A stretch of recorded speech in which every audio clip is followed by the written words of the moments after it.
without the next gentleman who I want to bring out here to speak to you for 2 seconds. 2 seconds.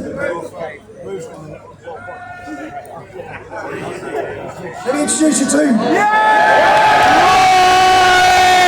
Come on!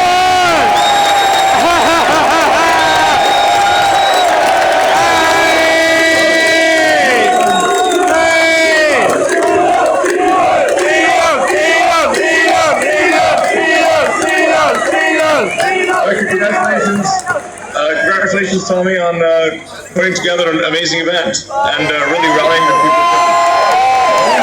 None of this could have happened without you giving the British public access to the truth and giving us free speech and fighting for our free speech. So on behalf of Great Britain and the British public, we're incredibly grateful to you. Most welcome. And you may notice this T-shirt that I'm wearing is great British author George Orwell. What would Orwell think? I think that's generally a good way to look at these things.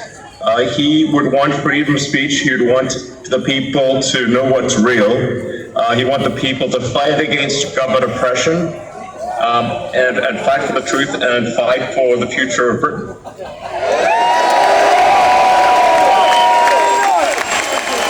Elon, we are incredibly grateful for your time. We know what a busy man you are. Why is it important for you to be here today speaking at this Unite the Kingdom event? Well, I am of primarily British heritage, British ancestry. I want Britain to be greater than it ever has been. I want Britain to remain Britain. I think that there's something beautiful about being British. Is a destruction of Britain. Initially a slow erosion, but a rapidly increasing erosion of Britain with massive uncontrolled migration, a failure by the government to protect innocent people, including children who are getting gang raped. It's unreal. The government has failed in its duty to protect its citizens, which is a fundamental duty of government. This has got to stop. There needs to be massive government reform in Britain. And the people need to be in charge, not some bureaucracy that doesn't care. We are the people, that's where we started today. Powered by the people, sending a message worldwide. Elon, you spend an incredible lot of money on X. Why is free speech so important to you? Well, I believe you can't get to the truth of things without freedom of speech, without active debate. And there's so many on the left that want to just crush debate and put people in prison just for talking, as you were, just for speaking their mind. The essence of democracy is it should be a government for the people, by the people. And in fact, this is a government against the people and not for the people. This is why everyone is gathered here today. Yes. Something's got to be done. This is unacceptable. Well said. It needs to be responsible to the people of Britain. It needs to protect Britain. It needs to protect the weak, those who cannot protect themselves, especially the children. And when I read about some of the horrific stories and how the government did nothing and tried to hide it, they try to hide these horrific crimes. And then you see how much violence there's on the left, with our friend Charlie Kirk getting murdered in cold blood this week, and people on the left celebrating it openly. The left is the party of murder. It's celebrating murder. I mean, let that sink in for a minute. That's who we're dealing with here. That is who we're dealing with. Elon, to so many of the British public who are scared to exercise their free speech, they're worried about being imprisoned, they're worried about being attacked, even to share their speech on your platform of X. What message would you give to them? The message is really, my message is to the reasonable center. the common sense. So my appeal is to British common sense, which is to look carefully around you and say, if this continues, what world will you be living in? This is a message to the reasonable centre, the people who ordinarily wouldn't get involved in politics, who just want to live their lives.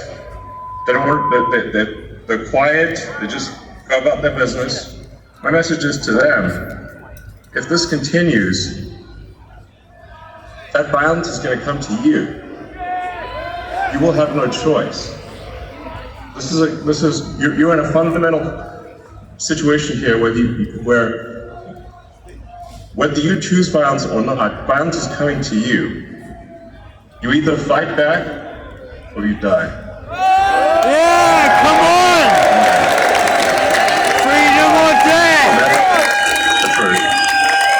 I think the British public are telling the world that they're ready to fight back. Good. Yes.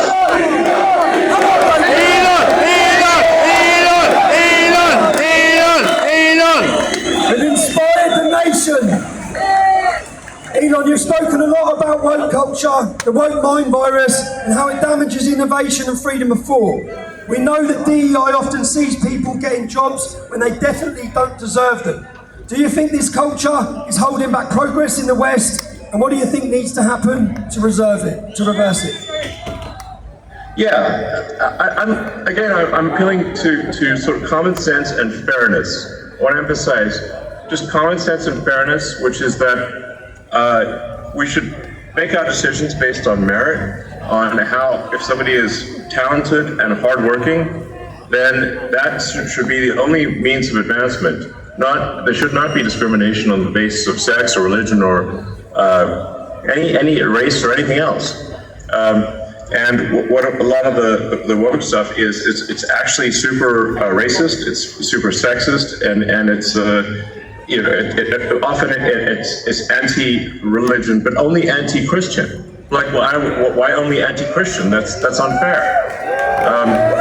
So this is why, again, my message is to the reasonable middle. Do you not want a world where there is fairness and common sense, and you advance as a function of how hard you work and your talent and your integrity? That should be all that matters. And the woke mind virus, that I call it, is against all of that. It's wrong. We hear so much about censorship being pushed by governments and global corporations and organisations. A lot of people don't understand why we're allowing mass, uncontrolled immigration into all Western nations. Do you believe that there are powerful forces outside of elected officials, someone controlling governments, that are trying to control the flow of information, and how do we resist that pressure? I think when you look at the behavior of organizations or people, you have to say, what is the incentive for these organizations? And frankly, there's a massive incentive on the left to import voters. So if they can't convince their nation to vote for them, they're going to import people from other nations to vote for them. This is a massive factor. And frankly, it's a strategy that will succeed if it is not stopped. Thus far, it is succeeding. And you see strong movements to allow people who are not from Britain to vote in Britain, to allow people who are not from France or elsewhere to vote in those countries, and thus depriving the citizens of their democratic power. It's really a voter importation thing. And if they're allowed to succeed, if this is allowed to continue, they will succeed in importing voters, swaying the elections, and taking your vote away from you. That is 100% what is happening. Do you know what's great? The BBC and the mass media cannot control this, can they? I mean, the BBC is complicit in the urbanscoop.net. We pay for it, Elon. We pay for it. Yes. We're forced to pay for it. Do you know they send us to jail if we don't pay for it? You're forced to pay for your own destruction. It's insane. It's unfair. It is wrong. Elon, a lot of ordinary people that are here today, they feel ignored, they feel censored, or they're labelled just for speaking up about their legitimate fears and concerns in their communities. Do you believe technology, like X or even AI, can finally give power back to those people? Or do you think it'll make censorship worse or even automate it? I mean, that's a complicated question. It really depends on what government is in charge. The government can obviously use whatever powers are available to suppress the people.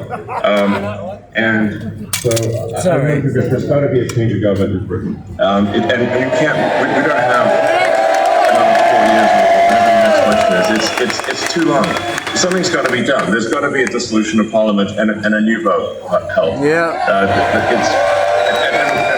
Really, what matters is rallying the people of Britain, really getting the people of Britain to get the message out there, talk to your friends and family, and build a massive power base among the people.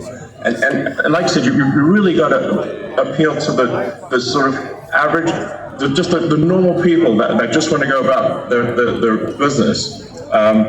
That are sort of in a village somewhere, they're working, they just want to mind their own business, but you've got to point out to them that if we don't take action, they won't be able to mind their own business because other people are going to come and maraud them. There's genuine risk of rape and murder, and the destruction of the country, and dissolution of the entire way of life. And so, yes, in the normal course of business, if things were, if you weren't under a massive attack, then people should go about their business and just live their lives. But unfortunately, if the fight comes to you, you don't have a choice. You have to fight. So you have to rally all of the people to fight for the future. And if this doesn't happen, there won't be a future. Are you ready to fight for your future, Britain?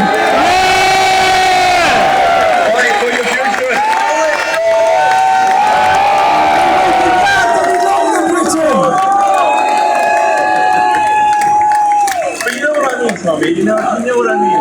When I talk to my friends and they're like, yes, they live in a village here or there, or a town or city here or there, and they're like, well, it doesn't seem like it's really that much of a problem. I'm like, well, if you want to know what's going to happen to your town and village, just visit London, and you'll see that it's filled with crime. It often doesn't feel like Britain at all. And it's only a matter of time before that is what happens to your town and village. It starts in London, but it will spread to every town and village in the country, and no one will have any peace. We're running out of time, people. We're running out of time. Elon, you built rockets, you built cars, you built satellites, you built AI. Things most of us couldn't dream of. It's fair to say you're a visionary. When you look at leaders in Europe and the UK today, do you think they share the same talent for future vision, or do you feel like they'll be left behind and out of touch? Well, I think that we've got to have a freer country, a freer. Europe in general has to be freer. It's stifled by bureaucracy. I think it's good that Britain left the EU because there's just too much bureaucracy in the EU. But frankly, instead of really going down a path of personal freedom and deregulation and getting rid of these stifling regulations, unfortunately, the British government has pretty much stayed on par with the EU, if not in some ways made the stifling regulation worse. If you have excess government regulation and oppression, you stifle the freedom of people to try new and great ideas. And Britain used to be a country that did amazing things, some of the boldest things on the entire planet. And that is possible in the future. But it can't be done if you've got this massive oppressive bureaucracy and a government that doesn't care about its people. Yes. And that has to change. There has to be profound change. And there's not much time left. You said before that civilization is fragile. We agree. Yes.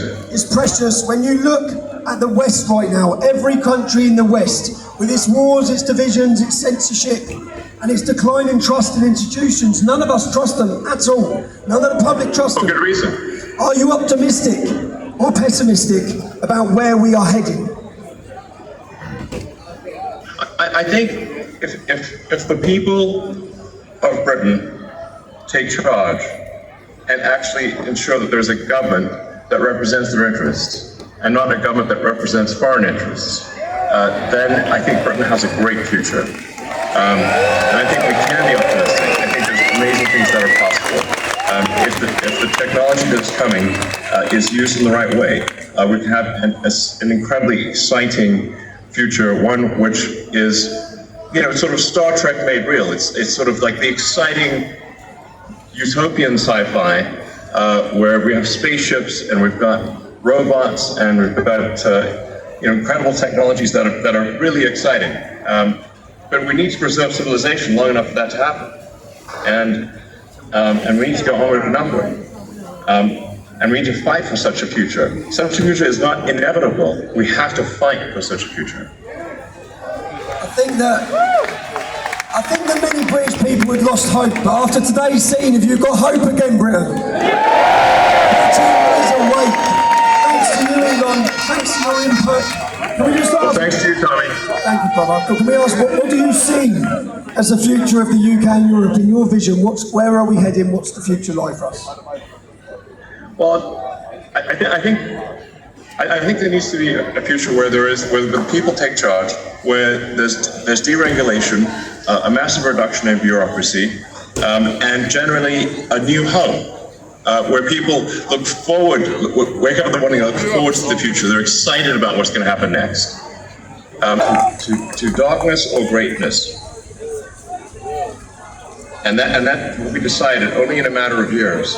And we must take the path to greatness. And that's the path that's exciting and inspiring and will make life worth living. Elon, you've done more than anyone to shine a torch on the crimes committed against the generation of our daughters. On behalf of everyone and on behalf of all of us in Great Britain, you know what, we wouldn't even be in the fight. Not only are we in the fight right now, but we're on the advance. Thanks to free speech being fought for us by Elon Musk. We're very grateful, sir.